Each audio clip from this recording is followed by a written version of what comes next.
Hello and welcome on this special edition, 57th Madaraka Day, from wherever you're watching us, at home and all social media platforms. This is KBC Channel 1 Lunchtime News with me, Alan Aoko, and our sign language interpreter today is Abula Buli. Today we have seen something that the country has never seen before, a virtual celebration of today's 57th Madaraka Day, where President Uhuru Kenyatta spoke from a State House. And on to that story, President Uhuru Kenyatta says there is need to improve the constitution to address perennial challenges that continue to bedevil the country 57 years after Kenya gained internal self-rule.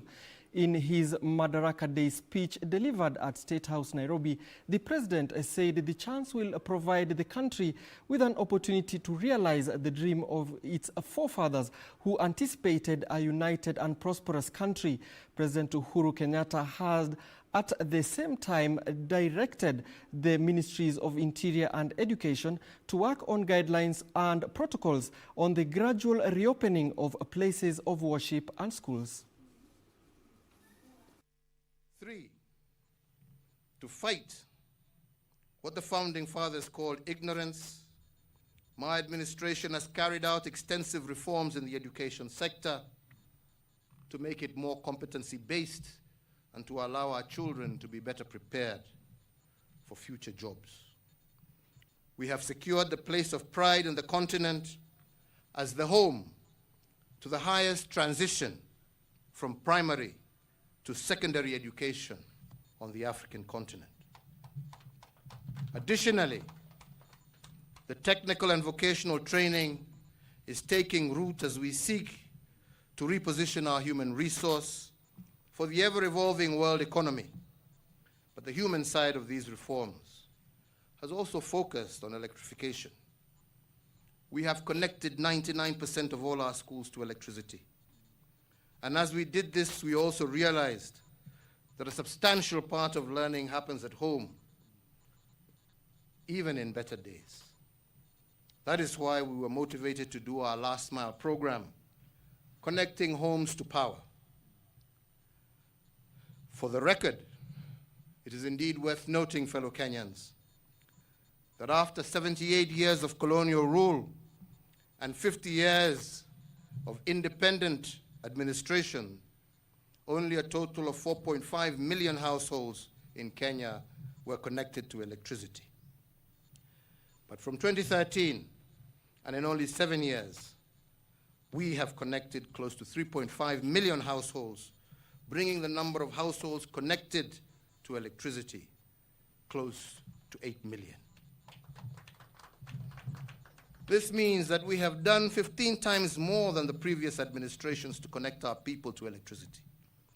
We take pride in this, not because we are better, but because we have to finish the business of our founding fathers in order to envision a new dream. And we take cognizance that we too shall not finish, but we shall also leave a foundation for future leaders to continue.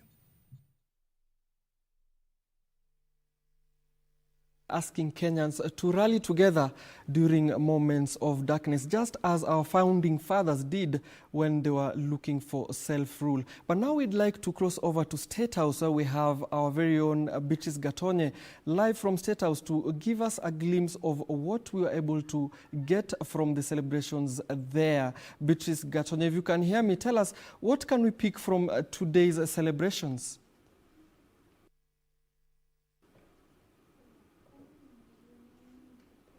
Thank you very much, Alan Aoko, from the studios here in Nairobi.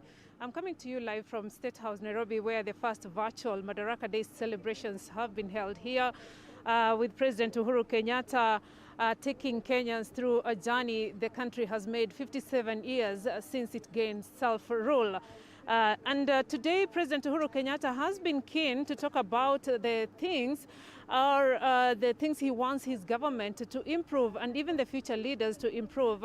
And today he did not dwell so much on what has been done, and he says he thinks, and he's talking about the Kenyan dream of the forefathers. He's touched on the issue of infrastructure, where he says more has to be done in this sector with the rehabilitation of railway lines, expansion and improvement of road network in the country in order to ease movement of people and goods. And this, he says, will improve the Kenya's economy, not only in Kenya, but also in the region. Apart from that, he says it has been a dream of the forefathers to fight ignorance in the country. And through this, he says it is under his administration that for the first time, Kenya has witnessed 100% transition from primary to secondary education, which he says he's keen to improving. He's also talked about 99.9% electricity connectivity to schools, which he says this will also improve the education sector, and also connectivity of households in Kenya, 3.5 million households in Kenya, which he says this is the dream. That dream in progress. Apart from that, the president has also talked about healthcare system in the country, talking about healthcare services to all, and he's also talked about sophisticated machines that has been put in the health sector, and also localizing treatment to Kenyan people, introduction of NHIF program to make medical services affordable to Kenya. There also something else that President has been keen to talk about is that he's open to changing the constitution and also to changing the governance system in the country in order to have a more inclusive society governance in the country. He says he wants to have a more united country. This leaves him open to changing the constitution. Apart from that, also the president has talked about the pandemic that is facing the world today and the measures the country is taking to cushion Kenyans from the effects of COVID-19. He's also talked about the hospitality sector that has been hit so hard, saying that his government has given 2 billion shillings to the sector to cushion its workers who have been laid off from the effects of this COVID-19. He's also talked about, he's also directed the Ministry of Interior and Health to see on ways how the churches can be reopened following the guidelines that will also protect worshippers. He's also directed the Ministry of Education to foster the consultation with stakeholders to ensure that, see how schools can be reopened, but at the same time, ensuring that children and students are protected and also their parents are protected. These are some of the issues the president has talked about today in the celebrations, but more will be bringing you in our detailed bulletin later in the day. But it's more of what has been happening today, different kind of celebration because of COVID-19, keeping social distancing here, sanitizing and cleaning of hands. This is what we have witnessed here today, having a recorded entertainment and just having a few of the army police in uniform here at State House. Very different kind of celebration that has been witnessed in Kenya today. But this, we understand, is because of COVID-19 pandemic that is going on in the country. Thank you very much. I take you back to Alan Aoko in the studio. My name is Beatrice Gatonyangetich. We'll be telling you more and bringing you more detailed coverage of what has been going on here at State House today. Thank you very much. Back to you, Alan. Thank you very much, Beatrice Gatonye, live from State House, just expounding on what the president said regarding restarting the country through the dark times, just as our founding fathers did during the time of pandemic, as we're having it right now, the COVID-19 pandemic. So now we move into other stories of Madaraka, where ODM leader Raila Odinga has implored on Kenyans to observe guidelines issued by the Ministry of Health aimed at containing the spread of COVID-19 pandemic. In his Madaraka Day address, Odinga said Kenyans should honor the sacrifices of the forefathers. Urge the few Kenyans who are refusing to listen to the advice by the government, by desisting from overcrowding, from washing their hands with soaps and sanitizers, from going to overcrowded funeral services and so on, that they are doing a great disservice to this country, and urge them to do what the government has been saying. You are not doing it for somebody else, you are doing it for yourself. And so doing, you'll be protecting your family and you'll be protecting other fellow Kenyan citizens. ANC party leader Musalia Mudavadi is calling on Kenyans to support the government in its efforts to address the challenges posed by the adverse effects of the coronavirus pandemic. In his Madaraka Day address, Mudavadi took issue with those ignoring government guidelines meant to contain the spread of the pandemic. This even as he hit out at Parliament over what he says is the indecisiveness in dealing with matters of national importance. We may indeed want to ask, if leaders defy these guidelines with impunity, why should wananchi observe them? If wananchi who party are rounded up and quarantined, why don't leaders who do the same get quarantined? Or do we have different categories of citizens? Those for whom the law was made, and those who are above the law. The bad news for us in the elite political class is that this cannot go on forever. We must rediscover and rededicate ourselves to the original values and vision of Madaraka. Sadly, Kenyans are marking this year's Madaraka Day virtually on their own. We must accept to face the hard facts. Why have Kenya's political leaders abandoned the citizens and the founding vision, preferring instead to focus on political power games? Both the National Assembly and the Senate no longer work for the people.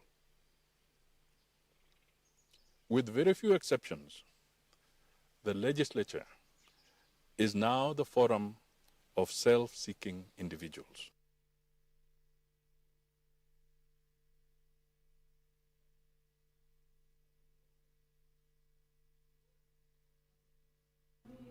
Elsewhere, a number of county administrators have acknowledged their limited capacity to deal with the COVID-19 pandemic, while calling on, while calling on for additional support from the national government. Busia Governor Sospita Ojamong noted that counties at the moment lack adequate resources and facilities to handle a full-blown pandemic. Kenya continues to fight the COVID-19 pandemic that continues to ravage the globe, even as the country's tally of positive cases reached 1,962. The threat posed by COVID-19 prompting county governments to call for more support to aid their COVID-19 mitigation initiatives. Hii ni kama international border. Sababu hatushughulikii maneno ya Busia peke yake kama county. Tunashughulikia watu ya Kongo, tunashughulikia watu ya Sudan, Uganda, Rwanda. Kwa hivyo sio tu kama, na pia magari zote ambazo zinatoka Mombasa kwingineko Jamhuri ya Kenya zote zinakuja, zinaconverge hapa Busia County. So sio kama county nyingine katikati huko. Ndio tunasema tunaitisha usaidizi. Bajeti ya county ya Busia ni ya watu ya Busia. Lakini wale wageni ambao wanakuja sasa tunawapeleka kule Alupe, hawa ni sio watu yetu hapa, hatuna bajeti yao. Lazima tusaidiwe na serikali kuu na wale ambao wanaweza kutusaidia.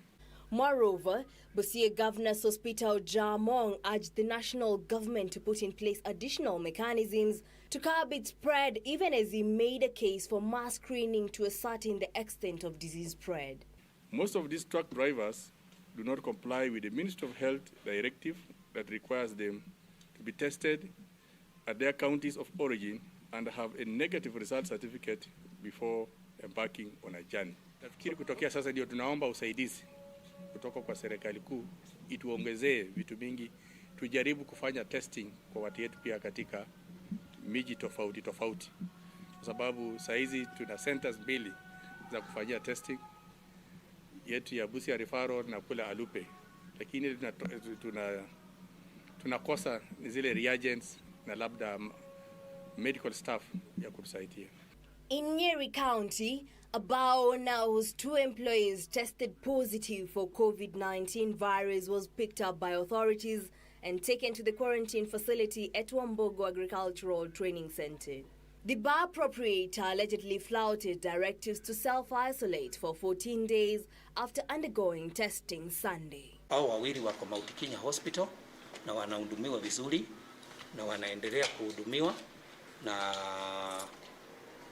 wanaendelea kuwa monitored vile maneno yao inaendelea, health yao inaendelea. Okay. Ana bado hajapimwa lakini wanaendelea na hizo vipimo zingine kuchukuliwa temperature hizo zinaendelea.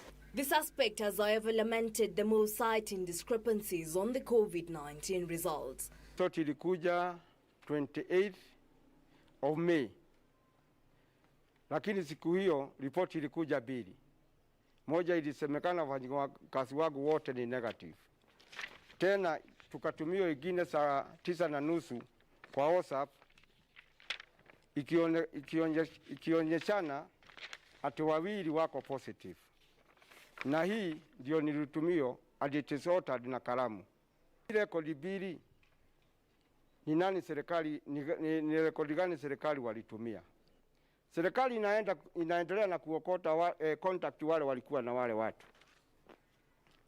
Lakini they have not repeated the test kwa wale wawili wajue kama kwa kuwa there is a conflicting test. Meanwhile, Kenyans have been urged to support the most vulnerable members of the society amid the COVID-19 pandemic. Persons living with disability chairman in Meru, Michael Macarena, said there was need to donate food and non-food items to cushion COVID-19 affected individuals to navigate through this period. Na hii mboma ya huyu mama ilibomolewa, yani ilisposiwa ikaenda ikapewa mtu mwingine. So ni mama ako na stress, ni mama anahitaji msaada ya kila mtu, bali ya kulala. Kwa hivyo Tigania tuko na watu wengi na naomba hata siezi wetu akuja atembelea hii familia. Kaa wakati wa corona watu wako na shida mingi sana, watu wamefungiwa, watu hawana kazi. Ningeomba hata wenye wako na vitu waweze kusaidia. Reporting for Channel 1 News, I'm Jackie Wambiru. One person was killed and several others are nursing injuries in Mandera County following renewed inter-clan skirmishes. Mandera East Director of Criminal Investigations Bernard Kigen says the clashes were ignited by a row over a water pan under construction in the area. 3 people have since been arrested in connection with the incident. Leaders from Madaraka County are now calling for calm and ceasefire after clashes erupted, leading to the death of 1 person in Wargadud ward. The cause of the skirmishes that left several other people nursing injuries is said to have been prompted by the construction of a water pan that seeks to minimize water shortage in the area. Currently, as the leaders, we really shun violence. Our main aspect is to ensure that we bring development and service to the community. That is our main issue, to ensure that at least the county addresses the problem of the community. According to the leaders, the project was meant to benefit all residents, irrespective of clan affiliations. A pan which is being constructed, which is a public pan, implemented by the county government, will serve any community, any pastoral community. So I really shun violence, and I ask. Mandera East Director of Criminal Investigations Bernard Kigen says 3 people have been arrested in connection with the incident. Hii sio maneno ya ukabila. Hii ni maneno ya dispute kidogo ya mpaka anasema kwa nini na maji inachimbiwa kila mtu, sio ichimbiwe kabila moja. Na sasa tuko na washukiwa 3 kwa cell ambao wanatusaidia na uchunguzi. Na immediate tukimaliza tunapeleka kotini, tutakuwa tumejua nani aliua hii mtu. Meanwhile, members of the clergy in Narok have joined the government in urging residents of Oloipanki and Oluwashi areas to surrender illegally held weapons. Their calls coming after the government issued a 3-day ultimatum before it embarks on a disarmament program that seeks to end the clashes that have so far claimed 9 lives. Pia ningeuliza serikali wachunguze kiini ya hii vita, maana haiwezi kuwa ni ng'ombe moja ndio inasababisha maafa ya watu wengi. Kuna ng'ombe nyingi ambazo zimeibiwa na hata hasijapatikana. Haijaleta taharuki kama hii. Reporting for Channel 1 News, I'm Sarafina Robi. At around 2:11 p.m. here on Channel 1 News, we take a short break. Stay tuned.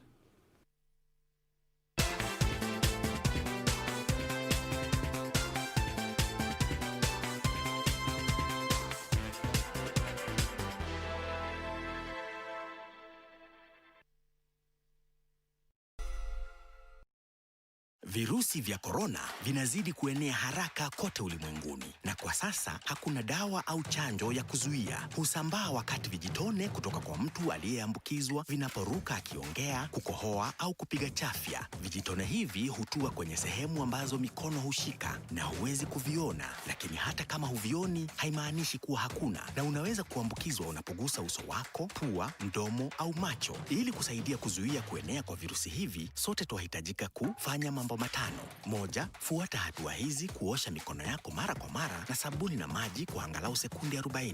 2. Funika mdomo wako na kiwiko wakati wote unapokohoa au kupiga chafya. 3. Usishike uso wako. 4. Epuka sehemu zenye watu wengi. Weka umbali salama baina yako na wenzako. 5. Kaa nyumbani ukiweza, hasa ikiwa una dalili zozote za ugonjwa. Kwa maelezo zaidi tembelea www.who.int. We, umeingiaje kwa hii jikoni? Wewe wachana bwana, wewe ujui tulitokea wapi. Wacha hata wewe naye toka hapa. Wacha upuzi yako hiyo. Toka nje bwana. Hii jikoni niko hapa ndani. Na nitakaa hapa ili make decision. Wacha maneno yako bwana, toka nje bwana. Wewe unajua tulijenga hapa watu wawili hii jikoni. Kupata sitoki jikoni, bonyeza *811 *818 #. Bonyeza *811 *818 #. Wewe wacha zako bwana.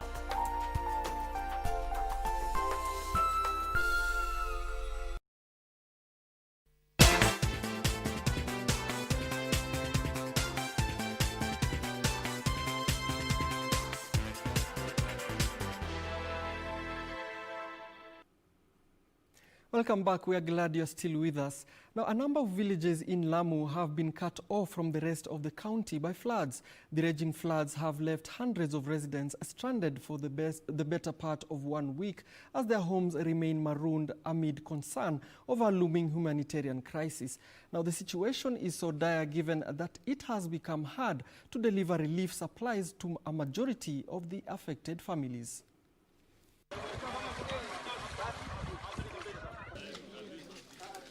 At the shores of Lake Moa, a boat is being loaded with relief food and other supplies such as medicine.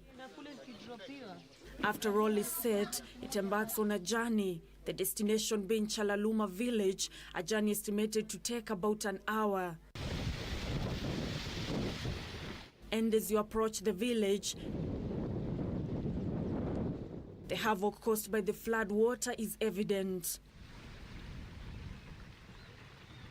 Submerged houses characterize the situation, with social amenities such as playgrounds not being spared either.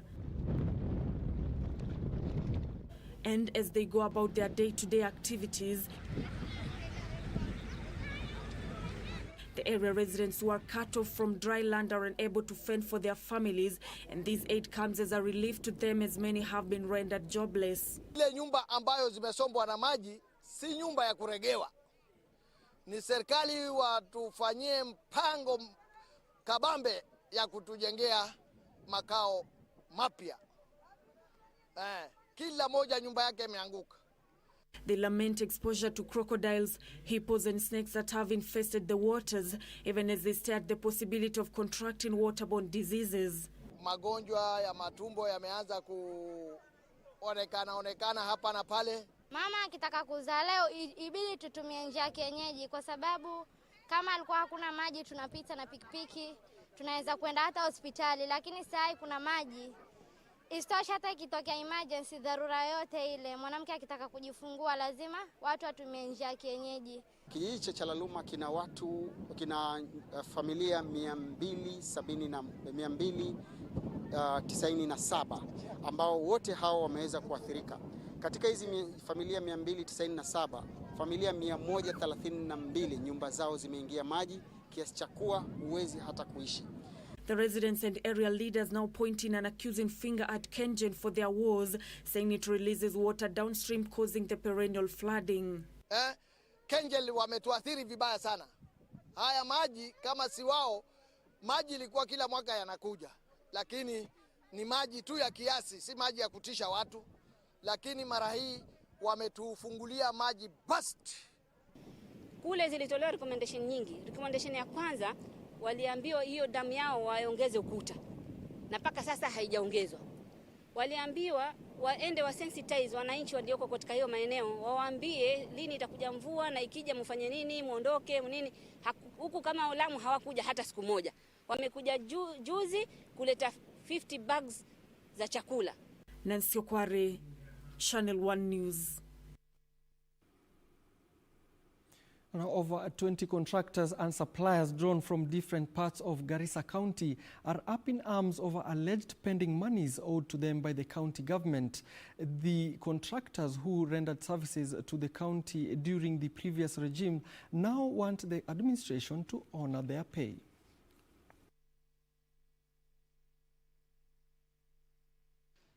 The pending bills is still pending till now. We would like to request your intervention regarding this matter of the pending bills. We appreciate that you talked about pending bills. You compelled all the county governments to clear the pending bills before the end of the financial year. Most of the counties have complied with the directive, except Garissa County. We don't understand what the problem is. We therefore request, as you did earlier, to again compel the governor of Garissa County to clear the pending bills. Because we did genuine work. Our projects have been audited by the Auditor General. Malalamisho yetu ni tunataka president yetu Uhuru Mungai Kenyatta na waziri ya Ukuri Atani ya finance atuokoe sisi. Tuko coronavirus ya 19, niko virus ingine Garissa.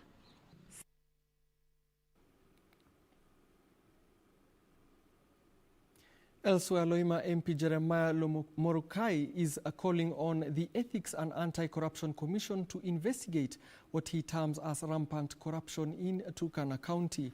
The MP claims that a section of the county executive have been engaging in corrupt practices.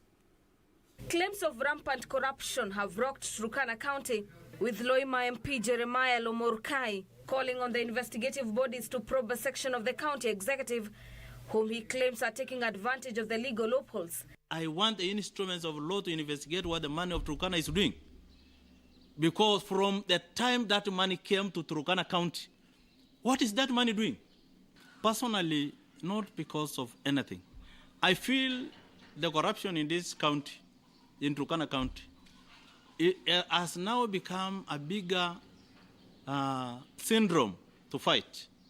It has even taken a complex shape to an extent where there are people who really want now to make corruption part of their life. Lomorukai says those found culpable should be held accountable. Resources are moving here, they are moving left, right, center, and money is not doing what it was supposed to do. According to the legislator, audited accounts for the county have never been made public.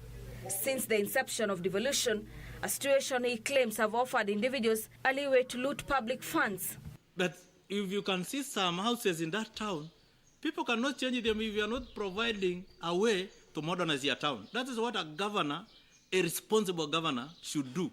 But we miss an action-oriented leader.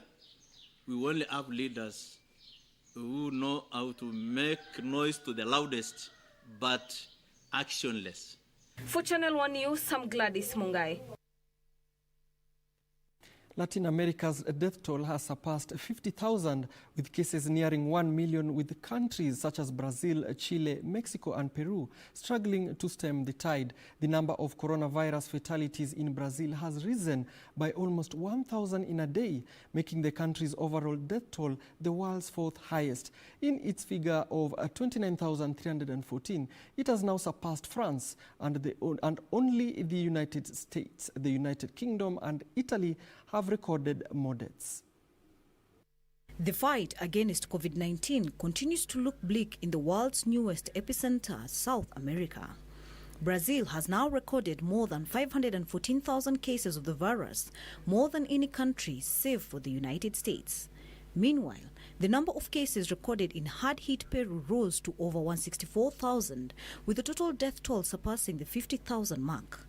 Meanwhile, there has been concerns that protests in the United States following the death in police custody of an unarmed black man, George Floyd, could lead to a rise in the COVID-19 cases. More than 106,000 people have died in the U.S. from the virus amid ongoing protests across the country. The U.S. has recorded nearly 1.8 million cases. India has begun lifting some of its coronavirus-related restrictions, including shortening the nationwide curfew. The lockdown is being eased in most places, except for the containment zones, now isolated due to the coronavirus outbreaks. India has nearly 190,900 cases, which is the seventh most worldwide, exceeding Germany and France. Residents of Moscow will be allowed to go out for a walk for the first time in over 2 months on Monday, while the UK is also preparing to relax its lockdown, despite concerns among the government's scientific advisory body. And Spain's Prime Minister says the country requires 15 more days of lockdown until June 21st, saying he will be asking Parliament to approve a final 2-week extension to the stay-at-home rule. Elsewhere, China has seen the biggest spike in cases in 3 weeks, linked to people returning home on a flight from Egypt, while Hong Kong has reported its first locally acquired cases in 2 weeks. Japan, meanwhile, is considering allowing nationals of some countries to visit, provided they follow strict conditions. And Egypt, a country of 100 million people, has seen a surge in infections in the past week. It has the highest announced deaths from COVID-19 in the Arab world and the third in the Middle East, behind Iran and Turkey. This as South Africa partially lifted a 2-month-old coronavirus lockdown, letting people outside for work, worship and exercise or shopping, and allowing mines and factories to run at full capacity as it strives to revive the economy. For Channel 1 News, I am Emily K. Badi.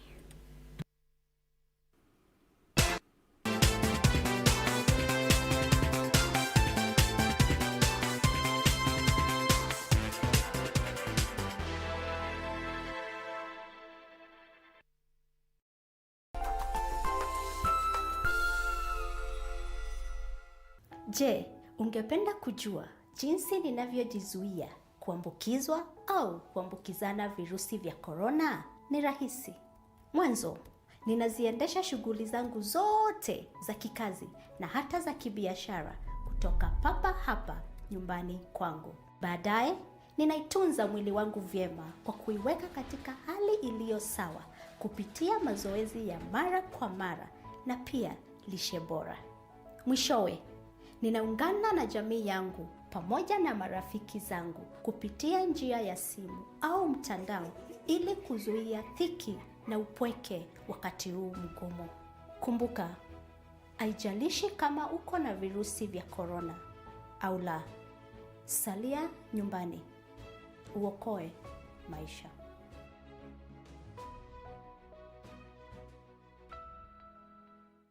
Aya. Unanipigia na reverse goal. Unajua ile kitu naweza reverse peke yake. Ni Land Rover nikiendea mawalifu mahali wako. Ndio wakucha wameingia kwa Land Rover chup. Lakini wewe kunipigia reverse goal. Why are you defrauding the government? No.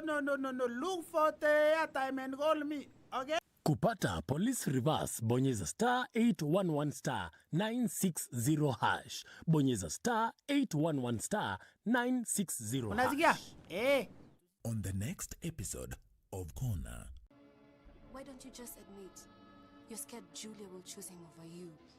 How has this become about me? Because it's about you and me. We are the spare wheels in this equation. I have a secret admirer who's been sending me gifts. Really? What was that about? Vanjala, don't you think he deserved to be saved from the vultures? Ah, I see. You took one for the team. Exactly. What about Auntie Julia? I love her the most.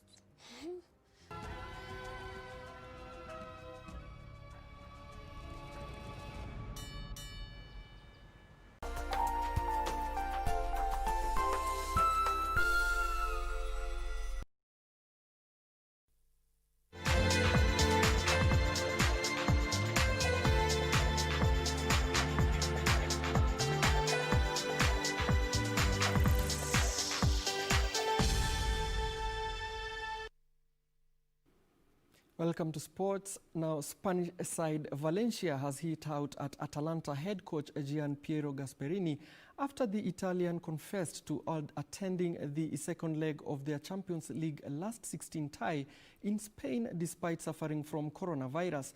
In an interview, the 62-year-old revealed that he was sick and scared the day before the game on March 10th, but still attended and managed his team from the bench as they claimed a 4-3 win on the night to seal an 8-4 aggregate victory. While not having tested for coronavirus at the time, tests since have shown the Atalanta manager now has coronavirus antibodies stemming from having had the illness at some point. The match in Spain was played behind closed doors as the pandemic began spreading across Europe, but Gasperini's decision to attend has been questioned by Valencia, who feel that they had been put into risk. Syria is now due to resume on June 20th, with Gasperini Atalanta sitting it out on a fourth table.